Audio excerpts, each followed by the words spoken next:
Hello everyone, welcome to Chemazon Complete Chemistry. So in this video, we are going to solve another question that was asked in Jan 2026 in the NAT section, that is numerical answer type.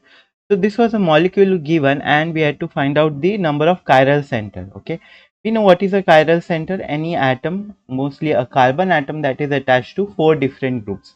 So here which all are the chiral centers? So in benzene, we know all are sp2 hybridized carbons. So they will be trigonal planar, means there will be no chirality. Here also all these are what they are sp2 hybridized. So all these will be a chiral. Now if you see this carbon, it will be chiral as it is attached to 4 different groups. Similarly, this will be chiral 1, 2.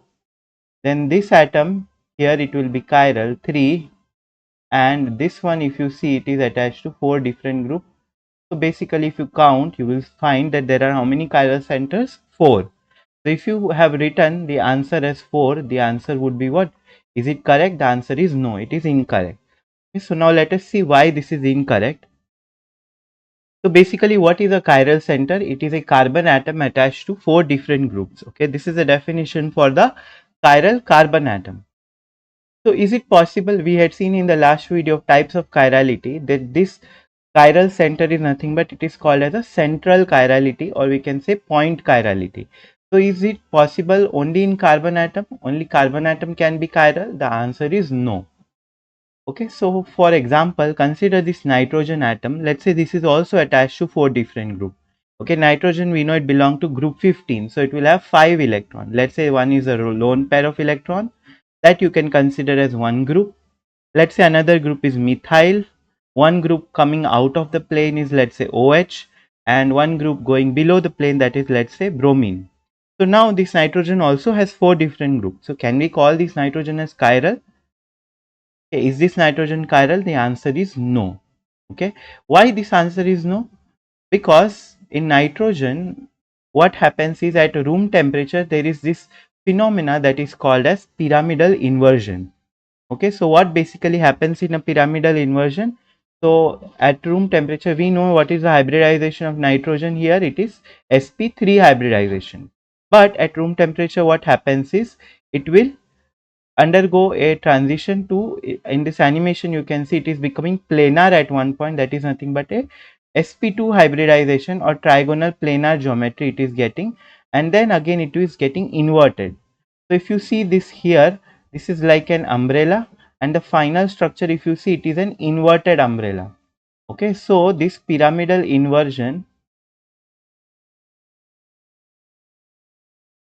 okay, pyramidal inversion, this phenomena is also called as umbrella inversion.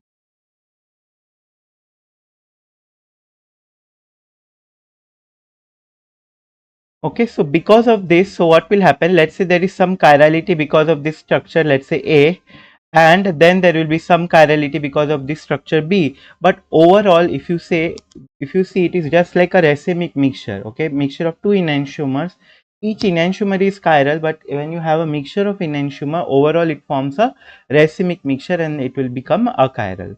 Okay, so what is the way to make amine chiral? Okay, one of the very important way is you block the nitrogen in the form of a bridge. So now here if you see both these nitrogens, they are what? They are trapped as a bridge. Okay, this is what? This is a CH2 bridge, and both the nitrogens, they are what? They are trapped as, it is called as what? Nitrogen here it is called as what? It is called as a bridge head atom. Okay, so when the nitrogen is present in a aliphatic structure, okay, like an open chain structure, not as a part of the ring like the one we saw earlier, here the energy barrier that is required, okay, the energy difference that is required for what? For inversion. Okay, for the inversion, this energy is what? Energy is what? Very low. But when this nitrogen becomes a part of the ring, this is what? This is a rigid system. Rigid means it is not that much flexible. Okay, because of this rigidity, what happens is the energy difference for the pyramidal inversion becomes high.